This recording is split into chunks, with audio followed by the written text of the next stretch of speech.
اپنی طبیعت کو بدلیے. کسی بندے سے کوئی گناہ سرزد ہو جائے، کمی ہو جائے، کوتاہی ہو جائے اور وہ بندہ اس پر توبہ کر لے. نبی پاک صلی اللہ علیہ وسلم نے ارشاد فرمایا کہ تائب پر اگر اس کے ماضی کے حوالے سے وہ بندہ طنز کرے گا، تان کرے گا،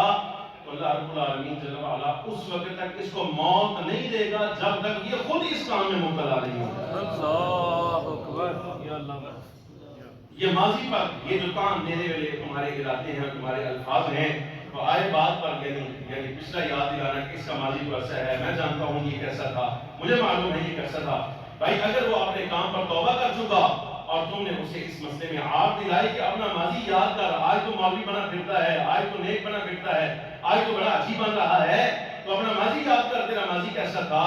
نبی علیہ السلام فرماتے ہیں کہ توبہ کیے ہوئے کام پر اگر کسی بندے نے کسی کو عار دلائی تو اللہ رب العالمین جل وعلا عار دلانے والے کو اس وقت تک موت نہیں دے گا جب تک یہ خود بھی اس کام میں مبتلا نہیں ہوتا.